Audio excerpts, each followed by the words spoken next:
So you're going to go ahead and move right on into it for Professional Development Modules by V. King, and this is for Principles of Design and Management in Educational Technology and Online Learning. Okay, so the purpose of this is creating professional development modules, and I'm going to go ahead and can't speak. Go ahead right on into our Module 1, okay? So, Module 1, and what we're going over today is the basic components of instructional design. And moving on to our next slide, we have again the basic components of instructional design, just a further explanation of explaining the module and what we will be learning, and the purpose of this module is to explain the basic components of instructional design and how it applies to different instructional design models.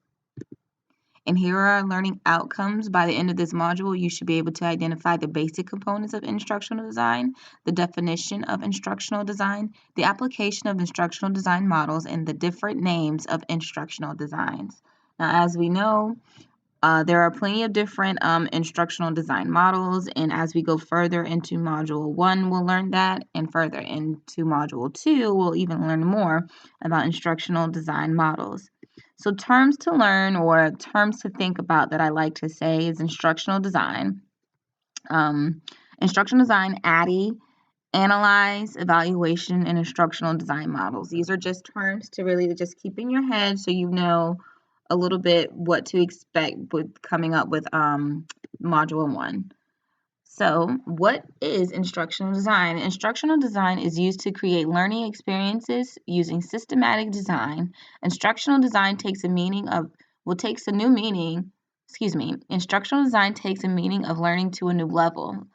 It's used to generate new learning experience through instructional design models. These models are made up of 4 different components. Instructional design advocates making use of available research and how the design might be improved.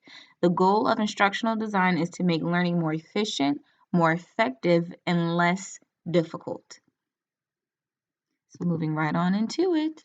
So here we are talking about a few different instructional design models, and most of these are pretty familiar with the ADDIE design model, the SAM model, and the pebble and the pond. And I can see here that I made a mistake on spelling that, so I'm going to correct it. And so instructional design has many different systematic models. These models are made for the use, These models are made for the use of teachers and trainers to use and implement strategies and designs. Instructional design models are made up of analysis, design, development, and evaluation. There are many instructional designs. So let's really think about the components here. So what makes up this model? And the basic of any model that you're going to find is the analysis, the design, the development, and the evaluation. And moving on further, explains just a little bit more about the 4 components. And so here we have analysis and design. Instructional design has many different models. Even though instructional design models differ, they all are made of the same components, which again are the 4 components of instructional design, which is analysis, design, development, and evaluation. So analysis. An analysis is a breakdown or examination of the lesson that will be applied to the chosen instructional design model. The design of the model is just that, the design of it, the design itself. And this could be anything from applying materials, like different strategies that you're going to be using to help design your lesson or your module.